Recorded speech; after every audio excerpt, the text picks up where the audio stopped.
Bismillahirrahmanirrahim. Assalamualaikum warahmatullahi wabarakatuh. Waalaikumsalam warahmatullahi wabarakatuh. Selamat siang para pemirsa, para santri generasi emas Indonesia. Bagaimana kabarnya hari ini? Semoga kita semua dalam keadaan sehat dan bahagia. Nah, bagaimana semangatnya hari ini? Semoga semangatnya dalam keadaan baik, penuh dengan kesemangatan seperti siang hari ini yang sangat cerah. Nah, pertama-tama marilah kita panjatkan puji syukur atas kehadirat Allah SWT yang telah melimpahkan rahmat dan hidayahnya sehingga kita dapat berjumpa melalui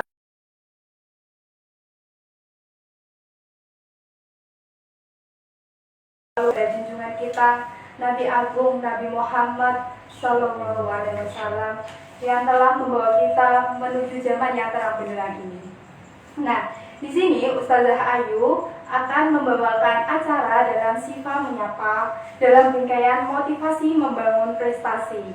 Nah, kira-kira Ustazah Ayu dengan Bapak siapa ya ini? Semuanya sudah membaca brosurnya ya. Nah, Ustazah Ayu di sini sudah bersama dengan Bapak Camat Kecamatan Cawas. Nah, beliau ini ada Bapak Dr. Andes Moh Prihadi Magister Science. Nah, Bapak Moh Prihadi ini adalah Bapak Camat di Kecamatan Cawas. Sudah kenal dengan beliau? Karena para santri ini kebanyakan dari Kecamatan Cawas ya. Nah, semoga semuanya sudah kenal dengan Bapak Camatnya ya. Nah, kalau belum kenal, boleh berkenalan di sini dalam acara Sifa Menyapa ini. Nah, sebelum itu, Ustazah Ayu akan membacakan biodata dari Bapak Moh Prihadi terlebih dahulu. Nah, nama Bapak adalah Bapak Dr. Andes Moh Prihadi Magister Science. Tempat tanggal lahir Klaten 1 Juni 1972. Alamat beliau ada di Buntalan RT 2 RW 9, Kelurahan Buntalan, Kecamatan Klaten Tengah. Walaupun Bapak Camat di Cawas, tapi rumah beliau bukan di Cawas ternyata di Kecamatan Klaten Tengah. Kemudian beliau sudah berkeluarga dengan 1 istri dan 3 anak. Pendidikan beliau SD di Buntalan 2 Klaten, SMP 2 Klaten, SMA Kalasan Sleman Daerah Istimewa Yogyakarta. Kemudian melanjutkan studinya ke STPDN tahun 1991 sampai 1994. Kemudian dilanjutkan dengan IIP Depdagri Jakarta tahun 1997 sampai 1999. Selanjutnya beliau menempuh sarjana magisternya di Unisri Surakarta tahun 2007 sampai 2009. Riwayat pekerjaan beliau, awalnya beliau belajar di STPDN Jatinagor, kemudian beliau sebagai staf PMD Kabupaten Klaten, selanjutnya staf kantor Kecamatan Jogonalan, lalu tugas belajar IIP Depdagri Jakarta, selanjutnya staf bagian kepegawaian Setda, kemudian staf bagian pemerintah Setda Cawas. Pengalaman organisasinya yaitu sebagai OSIS, kemudian sebagai Bintal Non STPDN dan Menwa di STPDN. Nah, itu dia ada biodata dari Bapak Moh Prihadi. Nah, hari ini Ustazah Ayu bersama Bapak Moh Prihadi akan membicarakan tentang mempersiapkan generasi unggul. Nah, pastinya ini para santri sudah mempersiapkan apa sih strategi untuk menjadi generasi yang unggul. Nah, kira-kira apa ya strateginya? Nah, untuk itu Ustazah Ayu akan menyapa terlebih dahulu kepada Bapak Prihadi. Selamat siang Bapak Prihadi. Selamat siang. Assalamualaikum warahmatullahi wabarakatuh. Waalaikumsalam warahmatullahi wabarakatuh. Bagaimana kabarnya Bapak? Alhamdulillah baik, sehat. Alhamdulillah sehat. Ini sudah jam pulang kantor ya Bapak, kalau jam 1 ini atau bagaimana Bapak? Belum. Oh, belum juga. Sampai nanti jam 3:30 kalau pulang kantor. Iya. Ya, nah karena ini itu sangat kesempatan yang luar biasa karena Bapak prihadi sudah berkenan hadir di SMP Sifa, nah maka para santri bisa memanfaatkan kesempatan ini dengan baik karena beliau sudah menyempatkan hadir ke SMP Sifa, maka para santri Ustazah harapkan bisa dengan semangat untuk mengikuti Sifa menyapa ini. Nah, jadi sesuai biasanya ya, setiap hari Sabtu kita juga ada lentera pagi. Nah, susunan acaranya sama seperti itu. Nanti Bapak Prihadi akan menyampaikan materi terlebih dahulu. Selanjutnya akan ada sesi tanya jawab. Nah, di sesi tanya jawab ini para santri bisa bertanya apapun itu terkait dengan mempersiapkan generasi yang unggul. Bisa nanti bertanya di kolom komentar seperti biasanya. Nah, sudah bisa dimulai ya Bapak untuk acara? Iya, siap. Alhamdulillah Bapak Prihadi sudah siap, maka langsung saja kita mulai acara pada hari ini. Untuk membuka acara pada siang hari ini, malah kita baca basmalah terlebih dahulu. Bismillahirrahmanirrahim. Semoga acara pada siang hari ini bisa berjalan dengan lancar dan sinyalnya juga mendukung. Semoga tidak ada yang baperin ya sinyalnya ya. Oke. Acara selanjutnya yaitu acara inti yang akan diisi dengan penyampaian materi oleh Bapak Dr. Andes Moh Prihadi Magister Science. Kepada beliau Bapak Moh Prihadi saya persilahkan. Assalamualaikum warahmatullahi wabarakatuh. Waalaikumsalam warahmatullahi wabarakatuh. Salam semangat, sehat untuk semuanya yang kami hormati dan kami cintai, kami banggakan para santriwan, santriwati SMP IT Sifa Sinar Fajar. Juga mungkin dari Bapak Ibu wali santri yang mengikuti kegiatan pada siang hari ini, yang semoga selalu dirahmati oleh Allah SWT. Puji syukur alhamdulillah, tentu mari senantiasa kita haturkan Allah SWT pada kesempatan siang hari ini. Kita masih dipertemukan dalam acara secara virtual, pembelajaran dalam rangka peningkatan motivasi semangat. Kita masih diberikan sehat di masa pandemi yang saat ini masih kita hadapi bersama. Kita masih diberikan satu kesehatan itu sangat luar biasa dan merupakan hal yang tidak ternilai harganya. Karena tidak sehat tentu kita tidak bisa berjumpa di sini dengan sehat dan sempat, dan tentu itu atas karunia dari Allah SWT, wajib kita syukur bersama. Yang kedua tentu sholat dan salam semoga selalu dilimpahkan kepada junjungan agung Nabi besar Muhammad SAW, dan semoga selalu melimpah kepada para sahabat, keluarga, dan tentu semuanya kita selalu umatnya selalu mengikuti sunnah dan risalahnya hingga akhirnya. Adik-adikku, anak-anakku, santriwan, santriwati, juga Bapak Ibu wali santri yang mengikuti kegiatan ini, kami tentu sangat berbahagia dan berbangga hati diberi kesempatan untuk bisa mengikuti kegiatan ini bersama panjenengan semua. Ya tentu ini ada dalam rangka menjalin komunikasi yang baik, di dalam rangka menyiapkan generasi yang unggul dan berprestasi seperti apa yang menjadi tema dalam siang hari ini. Namun sebelumnya kami akan mengutip satu ayat Al-Quran yang menjadi satu landasan pijakan penyiapan generasi yang unggul ataupun yang berkualitas. Al-Quran surat An-Nisa. A'udzubillahi minasyaitonirrajim. Bismillahirrahmanirrahim. Wa yahsyal ladzi law taraku min khalfihim dzurriyyatan dhi'afan khawfu 'alaihim wa yataqullaha wa yaqulu qawlan sadida. Dan hendaklah takut kepada Allah orang-orang yang seandainya meninggalkan di belakang mereka anak-anak yang lemah, keturunan yang lemah, yang mereka khawatir terhadap kesejahteraannya. Bertakwalah kepada Allah dan ucapkanlah perkataan yang benar. Inilah salah satu dasar filosofi kita kenapa harus menyiapkan generasi yang unggul, generasi yang kuat. Ajaran agama mengajarkan kepada kita semua bahwa jangan kita tinggalkan generasi yang lemah.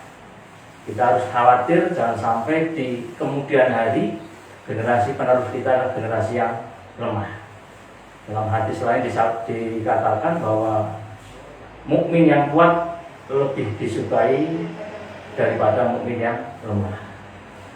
Kemudian juga bahwa generasi yang unggul dan berprestasi akan merupakan kebutuhan kita semua, kebutuhan bangsa dan negara, tentu juga agama yang akan menjadikan nantinya para calon pemimpin baik bangsa, agama maupun negara.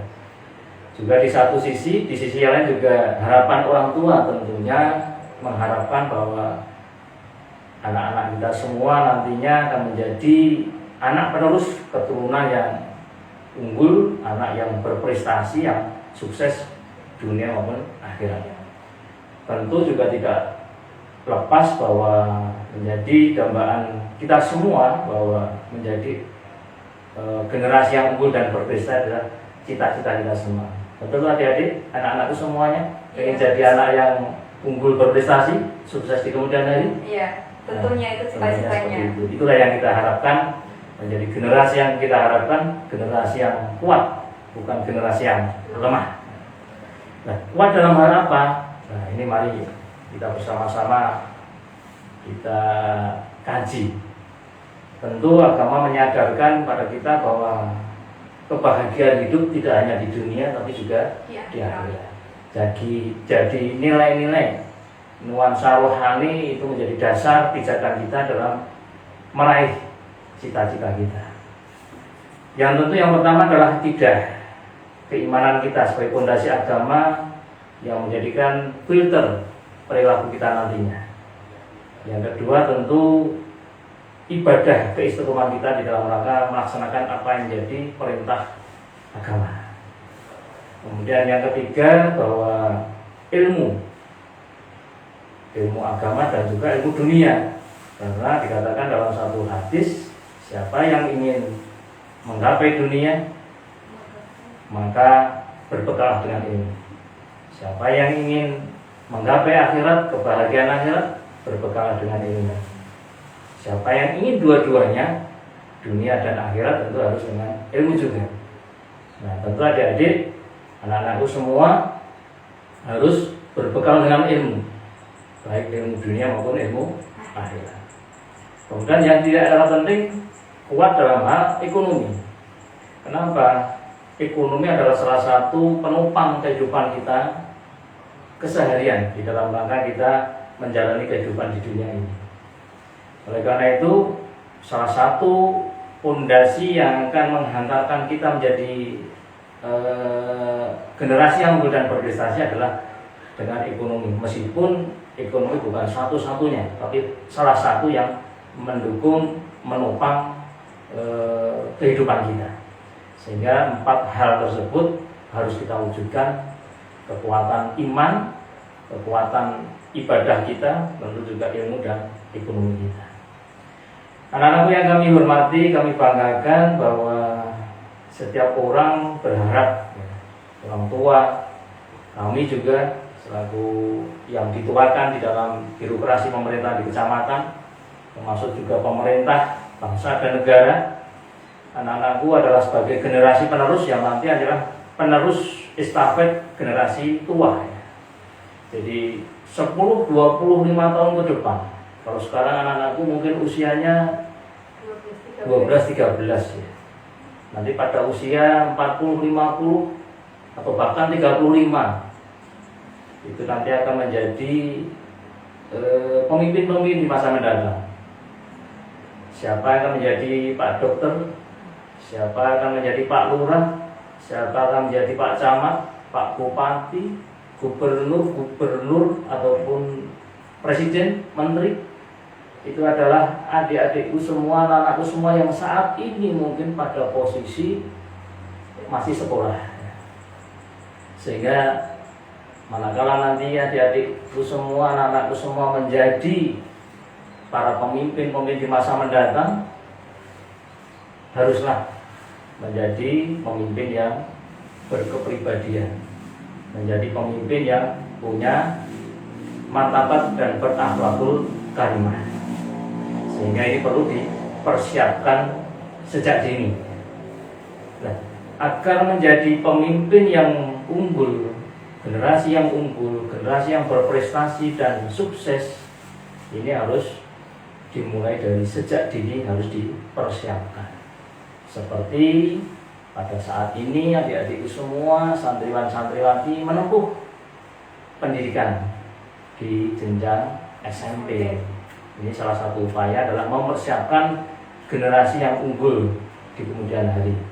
Tentu satu pilihan yang tepat adik-adik semua memilih pendidikan di SMP Sinar Fajar, yang di sana mungkin tidak hanya dibekali ilmu-ilmu sains, tapi juga ilmu-ilmu yang sifatnya bernuansa agama. Generasi yang unggul, apa yang dimaksud generasi unggul? Adik-adik, anak-anakku semua tahu apa yang dikatakan yang dimaksud dengan unggul. Unggul tentu berbeda dengan yang lain, ya. Generasi yang berbeda dengan yang lain dalam hal ini tentu perbedaan yang baik. Generasi yang lebih baik dibanding yang lain. Tentu di dalam rangka upaya-upayanya meraih satu prestasi ataupun kesuksesan. Nah, keunggulan dalam hal apa? Ini yang perlu kita persiapkan bersama. Tentu yang pertama, unggul dalam hal iman dan takwanya, yang ini akan membentuk karakter kepribadian kita di kemudian hari. Yang kedua, unggul di dalam sains ataupun ipteknya, yang ini akan membentuk kecerdasan intelektual di dalam rangka pengembangan dan menumbuhkan potensi yang dipunya. Kemudian dua hal ini yang sangat penting yang perlu kita upayakan. Iman dan takwa akan membentuk karakter kepribadian yang kuat. Manakala adik-adik di hari menjadi pejabat, menjadi pemimpin masa depan, kalau didasari dengan iman dan takwa yang kuat, insya Allah akan tidak tergoyah, tidak akan mudah terpeleset di dalam jejaring korupsi dan seterusnya. Yang itu tentu akan merugikan bangsa dan negara. Yang diharapkan tidak hanya pintar dari sisi sains teknologi, adik-adikku semua juga harus punya karakter, punya kepribadian yang kuat, yang baik, yang didasari agama. Kalau kita tentu agama Islam. Iman dan takwa itu sebagai landasan kita. Kemudian untuk berprestasi, untuk meraih generasi yang unggul, tentu tidak bisa ibaratnya seolah membalikkan tangan sekali jadi. Perlu proses waktu, proses yang panjang, dan upaya yang sungguh-sungguh. Apa upayanya? Adik-adikku semua, santriwan-santriwati tentu harus belajar yang sungguh-sungguh. Belajar yang sungguh-sungguh itu kewajiban adik-adikku semua. Kalau bapak ibu orang tua mungkin memberikan pembekalan, pendampingan, tapi itu tidak akan berhasil tanpa upaya yang sungguh-sungguh dari adik-adikku semua, santriwan-santriwati. Kuncinya adalah belajar yang sungguh-sungguh, sehingga nanti akan melahirkan adik-adikku jadi cerdas secara intelektual dan tentu berkarakter secara kepribadian. Nah, ini tentu juga harus didukung lingkungan sekolah. Adik-adikku sudah memilih lingkungan sekolah yang cukup hebat dengan SMP IT Sinar Fajar Sifat, yang tentu dibekali dengan berbagai macam ilmu, baik ilmu agama maupun ilmu sains. Kemudian juga dukungan dari keluarga, tentu orang tua, juga masyarakat di dalam rangka pengawasannya. Adik-adikku yang kami hormati, santriwan-santriwati yang kami hormati pula, bahwa kita manusia itu dibekali berbagai macam kecerdasan. Ada 4 kecerdasan yang dapat kami simpulkan.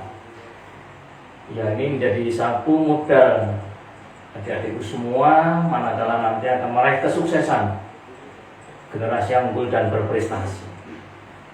Yang pertama adalah kecerdasan fisik. Ya, kecerdasan fisik ini adalah dengan modal badan yang kita punya. Kita diberikan bekal oleh Allah Subhanahu wa taala, badan yang sehat, kemudian jasmani, kemudian juga panca indera. ini harus diasah dan dilatih. Ibaratnya atlet ya, kita gambarkan seorang atlet, dia punya potensi badan yang sehat, fisik yang kuat, tapi kalau nggak pernah dilatih, ya tentu dia tidak berprestasi. Contoh, kalau ingin menjadi pebulu tangkis yang handal, kalau tidak berlatih, tidak berlatih, artinya diasah, latihan setiap hari, tentu dia tidak akan mampu menyaingi atau mengalahkan lawan-lawannya, atau dalam tanda kutip tidak bisa mengungguli musuh-musuhnya. Sehingga ini harus diasah dan dilatih. Ini kecerdasan fisik. Kemudian kecerdasan mental, ini olah pikir, kaitannya dengan motivasi dan optimisme, yang ini adalah berada di dalam otak kita. Kemudian yang ketiga, kecerdasan emosional. Ini adalah kunci sukses. Jadi rasa keinginan yang ada dalam diri kita. Kadang-kala kita ada rasa ketakutan, kekhawatiran, takut miskin. Orang takut miskin justru akan memberikan satu semangat. Iya caranya kan aku orang miskin sehingga harus bekerja. Saya takut tidak lulus. Saya takut tidak lulus manakala sekolah ini. Nah tentu saya harus belajar dan belajar. Nah ini kan kecerdasan emosional yang harus juga kita pacu, sehingga kalau ingin kita sukses. Kemudian yang tidak kalah pentingnya adalah kecerdasan spiritual yang ada di dalam hati kita. Ini dipengaruhi oleh landasan nilai-nilai rohani spiritual kita. Yang kecerdasan inilah kecerdasan yang paling kuat, karena kalau kecerdasan spiritual adalah ini atas dasar, kalau kita agama Islam adalah iman dan takwa kita. Ini akan mempengaruhi kecerdasan itu semua, baik buruknya dan kesuksesannya. Kemudian untuk mencerdaskan itu semua, inilah diciptakan melalui dunia pendidikan, baik dari sekolah, kemudian juga program-program pemerintah yang menyangkut kaitannya di dunia pendidikan. Juga perlu dukungan dari lingkungan, sekolah unggulan. Ini juga satu hal yang sangat menentukan, sehingga tidak salah manakala adik-adik itu semua, santriwan-santriwati, sebelum sekolah harus menentukan pilihan sekolah yang tepat agar nantinya tidak salah pilih, dan tentu akan menghantarkan adik-adik semua mencapai cita-cita yang dikehendaki. Kemudian insya Allah kalau kita tadi sudah mempunyai kecerdasan yang 4 tadi ya. Sudah 4 tadi, kita akan mampu unggul mengalahkan yang lain, tentu akan berprestasi dan harapannya sukses di kemudian hari. Berprestasi dan sukses adalah dambaan setiap orang. Sukses adalah pilihan hidup adik-adikku. Jadi adik-adikku sekarang akan ingin jadi orang sukses atau tidak, menjadi orang berprestasi atau tidak, itu adalah pilihan hidup. Dan yang menentukan adalah adik-adikku semua dan santriwan-santriwati. Dalam satu ayat Al-Quran juga sudah ditegaskan oleh Allah bahwa tidak akan dirubah nasib suatu kaum manakala kaum itu tidak akan merubah sendiri. Sehingga tentu juga pada kita semua, kalau kita ingin pintar, kita ingin sukses, tentu harus berusaha berikhtiar. Caranya apa? Ya tentu harus belajar dan belajar. Kalau lagi Pak, sukses dalam pilihan hidup, ada beberapa cara, ada 3 cara yang saya simpulkan. Untuk menjadi sukses itu, yang pertama caranya satu, untuk menjadi yang terbaik, unggul. Tadi katakan saya unggul dan berprestasi. Kemudian yang kedua, menjadi orang baik. Kemudian yang ketiga, menjadi orang yang bernasib baik.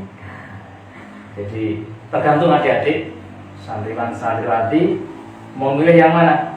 Menjadi yang terbaik, unggul, menjadi orang baik, atau menjadi orang yang bernasib baik, yang akan menghantarkan kesuksesan. Tapi diingat bahwa tidak semua yang terbaik itu nasibnya baik. Gitu ya. Bahwa tidak semua orang yang baik nasibnya juga baik. Gitu. Tapi juga orang yang bernasib baik tidak semuanya itu yang terbaik. Nah, yang paling baik seperti apa? Yang paling baik adalah orang yang baik. Dia adalah yang terbaik dalam arti unggul dari yang lain, dan tentu dia bernasib baik. Istilah orang Jawa, wong bejo. Wong bejo ini lagi kalau wong pinter. Tapi kita tidak tahu apakah kita nanti bejo atau tidak. Allah lah yang menentukan. Kewajiban kita adalah berusaha dan berikhtiar, ya.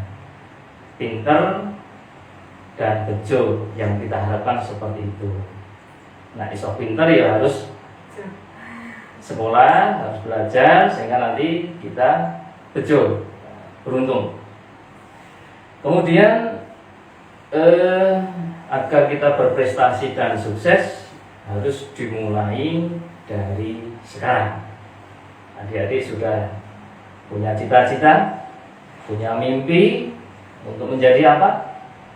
Tentu mungkin sudah ada yang ingin jadi joget, ada yang pengen jadi tentara, ada yang pengen jadi polisi, atau bahkan pengen menjadi seperti saya. Ya. Tapi tadi sampaikan oleh Ustadz Ayu bahwa dari riwayat perjalanan hidup saya tentu tidak mudah, proses juga panjang. Saat ini saya dipercaya untuk menduduki camat cawas, ya. Prosesnya juga panjang. Kalau boleh bercerita, saya juga mungkin tidak pernah bermimpi pada waktu itu menjadi camat. Karena apa? Dari sisi ekonomi saya itu orang tidak punya. Dari sisi keturunan saya itu tidak punya orang tua saya, nenek, kakek ataupun ayah atau ibu saya yang birokrat. Tapi saya hanya punya cita-cita bahwa di kemudian hari saya bisa bekerja bermanfaat bagi sesama. Tapi saya juga ingin sekolah.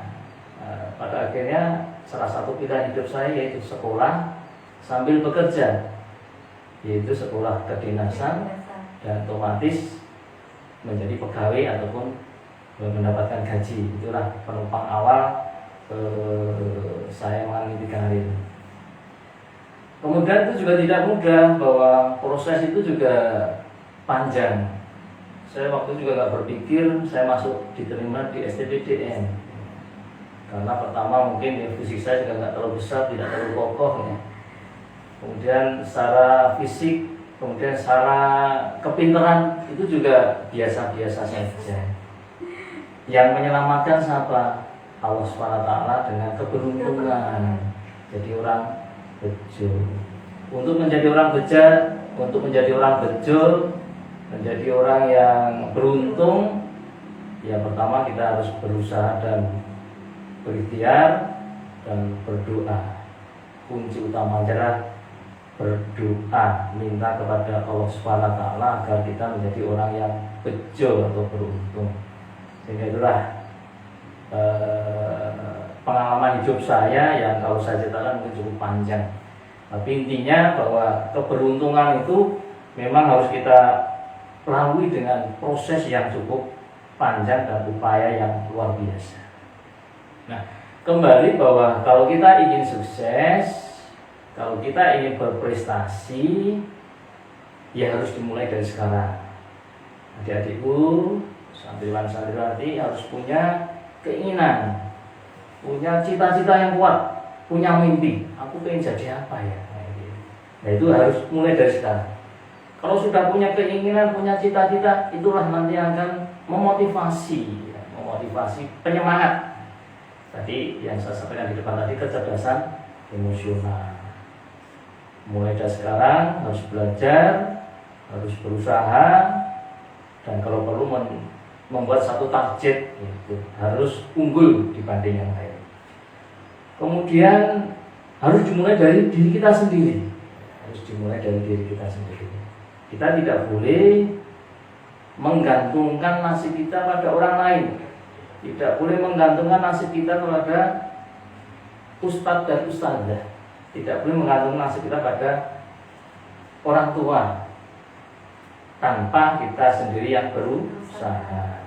Orang tua boleh memberikan dukungan, spirit pendampingan, motivasi pada kita. Bapak, ibu guru, bapak ustadz dan ustadzah memberikan pendampingan, motivasi, pembelajaran pada kita. Tapi kalau kita tidak mau berubah, tidak mau berusaha, tidak mau belajar, ya tidak ada manfaatnya. Sehingga harus dimulai dari diri kita sendiri. Kemudian juga dimulai dari hal-hal yang sifatnya kecil. Sesuatu yang besar tidak akan mungkin jadi tanpa hal yang kecil.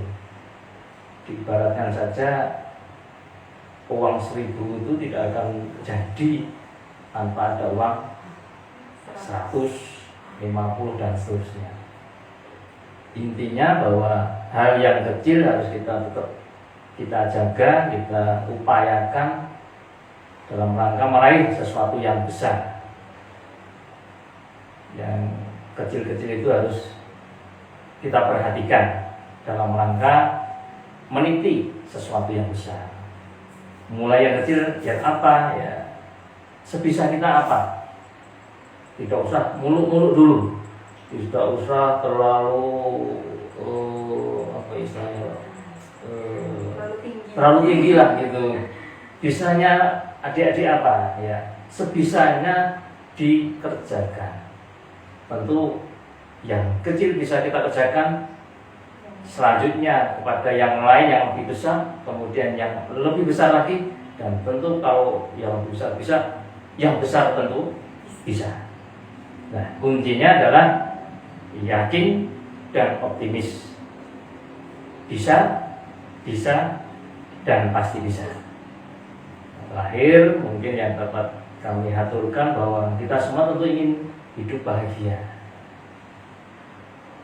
Bahagia tidak hanya di dunia, tapi juga bahagia di akhirat. Ada 3 kata kunci: syukur, sabar, dan ikhlas. Syukur, sabar, dan ikhlas. Syukur manakala hal yang kita terima dari Allah Subhanahu wa taala diberikan kepada kita menyenangkan, wajib kita syukur. Manakala tidak menyenangkan, kita wajib bersabar. Tapi senang dan tidak senang, baik dan tidak baik, harus kita terima dengan ikhlas. Tentu akan berbuat kebaikan. Karena belum tentu yang tidak baik, tidak menyenangkan, itu tidak selamanya tidak baik akhirnya. Tapi manakala sesuatu yang tidak baik itu, manakala kita ambil hikmah, nilai kebaikan mesti ada. Contoh, saat ini kita masih di kondisi pandemi. Adik-adikku, santriwan-santriwati tentu juga dalam tanda kutip di hati gersulo kan bahasanya. Iya. Gersulo, Covid ora rampung-rampung ya, itu Gusti Allah ki. Tapi kita sebagai orang yang beriman dengan dasar iman dan takwa tadi, kita ambil hikmahnya. Mesti ada skenario besar yang akan Allah berikan kepada kita. Apa salah satunya? Nah, salah satunya contoh hari ini kita pembelajaran secara virtual. Tanpa ini panjenengan adik-adik semua mungkin juga tidak akan bisa merasakan pembelajaran virtual itu seperti apa tuh. Kalau dulu biasanya hanya tatap muka, pertemuan di kelas. Nah, kalau sekarang karena masa pandemi oleh pemerintah kita belum diizinkan untuk pertemuan pembelajaran tatap muka, tapi secara virtual ya, secara virtual dengan tetap memperhatikan menjaga protokol kesehatan. Itu satu upaya agar kita tetap sehat. Dan Mari saya berharap dalam kondisi pandemi COVID-19 ini jangan putus asa, tetap bersemangat, tetap laksanakan tugas adik-adik semua untuk belajar meskipun hanya di rumah, hanya lewat daring. Apa yang menjadi dambaan orang tua, anak-anak menjadi unggul dan berprestasi. Kemudian Bapak Ibu, Ustadz dan Ustazah sudah mendampingi, laksanakan. Dimulai dari sekarang, dimulai dari adik-adik semua, diri kita sendiri, dimulai dari hal-hal yang kecil, segera selesaikan tugas yang menjadi tanggung jawab adik-adik semua. Pada akhirnya nanti akan adik-adik menjadi sukses, unggul dengan yang lainnya. Dengan keunggulan dan kesuksesan tentu adik-adik akan berprestasi, dan harapannya tentu tidak hanya di dunia dan di akhirat, bahagia di dunia dan di akhirat. Itu yang dapat kami aturkan. Mungkin banyak hal yang kurang, sekali lagi kami mohon maaf, dan silakan kalau ada yang ingin menanggapi ataupun bertanya, kami persilahkan semuanya. Oke, terima kasih kepada Bapak Prihadi yang telah menyampaikan materi, menyampaikan ilmu yang sudah sangat lengkap sekali dari berbagai kecerdasan yang bisa dirangkum oleh Bapak Prihadi. Kemudian ada tips atau strategi agar menjadi generasi yang unggul, itu sudah sangat lengkap sekali. Nah, sekarang ada sesi pertanyaan atau sesi tanya jawab. Dipersilahkan untuk para mas mbak semuanya, pemirsa sekalian, jika ingin bertanya tentang materi kita hari ini, yaitu tentang mempersiapkan generasi unggul, bisa dituliskan di kolom komentar ya mas mbak semuanya. Nanti akan Ustazah Ayu bacakan, dan nanti Bapak Prihadi bisa menjawab pertanyaannya secara langsung. Nah, karena ini kesempatan yang langka, bisa bertanya dengan Bapak Camat. Nah, monggo dipersilahkan untuk mas mbak semuanya bisa bertanya apa yang akan ditanyakan. Wah, ini gercep sekali Pak, sangat cepat sekali ini. Santri kita sudah ada yang bertanya Pak. Ya, ini ada pertanyaan, bagaimana langkah kita dalam menyikapi kondisi belajar di masa pandemik ini agar tidak mudah bosan dan berputus asa. Nah, kira-kira bagaimana nih Bapak? Mungkin ada saran dari Bapak Prihadi untuk menyikapi agar kita tidak putus asa dalam kondisi daring ini Bapak. Terima kasih atas responnya. Jadi memang dalam kondisi pandemi ini tentu kebosanan, kejenuhan itu dialami oleh semua orang ya. Tidak bisa pergi, tidak bisa menikmati udara bebas ya. Tapi tentu kita harus pandai-pandai untuk mensiasati situasi. Artinya memompa motivasi, membuat satu kreasi inovasi agar kita tidak jenuh, agar kita tidak bosan. Nah, salah satunya tentu ya kita sudah punya alat medsos juga ya, menggunakan medsos tentu yang kita download yang sekiranya memang itu hal yang baik, yang positif. Kita bisa belajar dari sana. Kemudian literatur buku yang sekiranya memang mendukung di perpustakaan kita bisa pinjam gitu ya.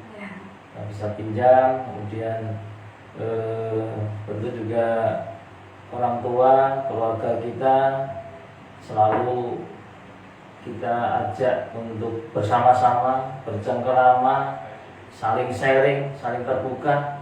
Nah, justru inilah salah satu hikmah positif adanya pandemi COVID ini, bahwa pada saat sebelum COVID mungkin kita jarang ketemu dengan orang tua karena kesibukannya. Anak-anak pada ke sekolah ya, pagi sampai siang, orang tua juga bekerja. Jadi manakala pada saat pandemi ini justru ada nilai plusnya. Kita bisa lebih mempererat tali hubungan silaturahmi, hubungan harmonisasi orang tua dan anak. Nah, sehingga motivasi dari orang tua, pendampingan orang tua itu kita sangat harapkan. Dan juga tentu mungkin jejaring sosial itu juga dibangun dengan teman-teman dari sekolah meskipun hanya secara daring. Saya kira intinya gitu harus tetap menjalin komunikasi yang baik dengan sesama, baik secara virtual, daring, ataupun secara bertemu, tapi tentu harus menerapkan protokol kesehatan gitu. Iya, terima kasih kepada Bapak Prihadi yang telah menjawab pertanyaannya dari Mbak Arin Nuralsi. Nah, jadi tadi ada pertanyaan bagaimana agar kita tidak bosan dalam belajar secara daring ini. Nah, jadi kita bisa memanfaatkan iptek atau teknologi yang sudah ada di zaman sekarang. Sudah ada medsos. Nah, bisa kalian gunakan medsos itu, tetapi harus memilah dan memilih. Harus medsosnya itu yang positif atau yang bisa meningkatkan diri menjadi lebih baik. Kemudian karena di kondisi pandemik ini kita lebih quality time atau bersama keluarganya waktunya itu lebih lama. Nah, jadi motivasi dari orang tua itu sangat diperlukan. Nah, itu tadi sekiranya ada saran dari Bapak Camat. Nah, kemudian apakah Mas sekalian ada yang ingin bertanya lagi? Dipersilakan untuk satu penanya lagi. Ayo, untuk satu penanya silahkan bisa langsung diketikkan di kolom komentar agar Ustazah Ayu segera bisa membacakan. Ayo Mas Mbak semuanya, mungkin ada yang ingin bertanya, dipersilakan sekali terkait mempersiapkan generasi yang unggul. Nah, kira-kira kalian sudah punya strategi, tapi apakah sudah matang ya strategiku itu? Nah, bisa ditanyakan kepada Bapak Prihadi. Oke, ini sudah ada pertanyaan lagi Bapak dari Mbak Hanin. Bagaimana kiat-kiat tetap menjaga motivasi dan tetap fokus dalam usaha menggapai cita-cita kita? Untuk menjaga motivasi dan fokus untuk menggapai cita-cita itu bagaimana Bapak? Itu pertanyaan dari Mbak Hanin.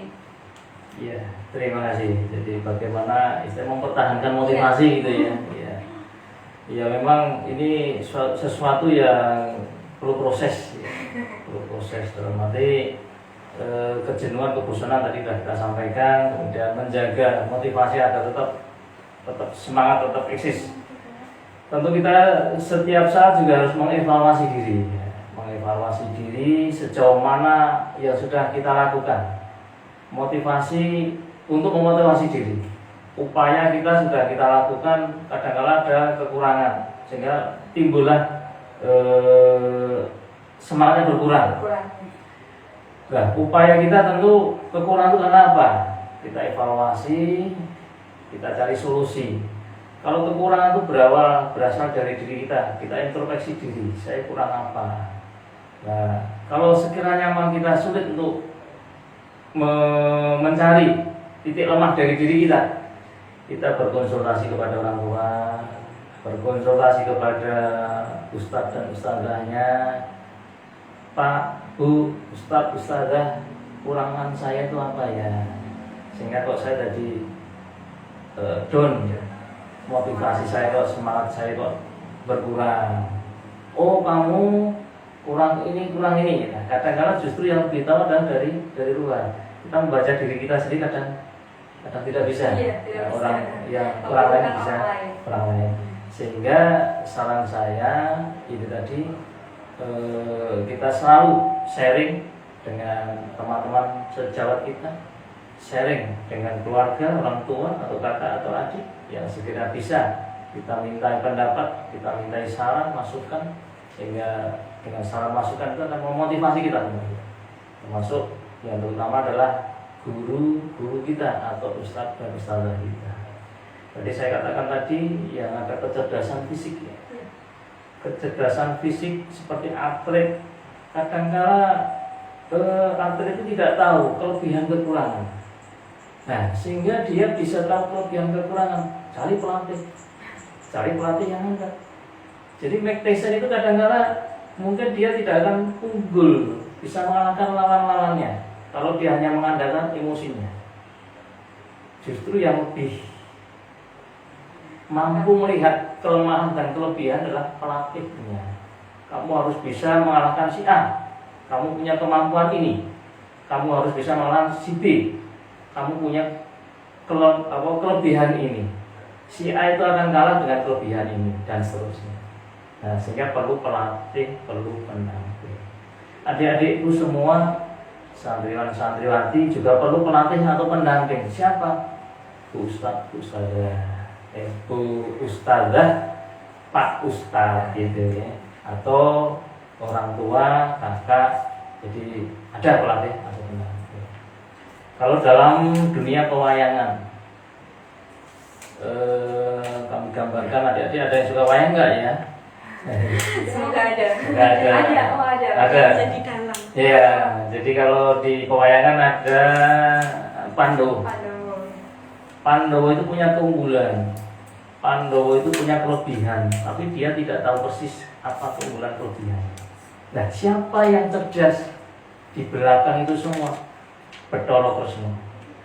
Nah, dialah yang memberikan arahan sehingga setiap kali pertempuran mesti menang, karena ada pendamping, ada penasihat di belakangnya, yaitu Bathara Kresna.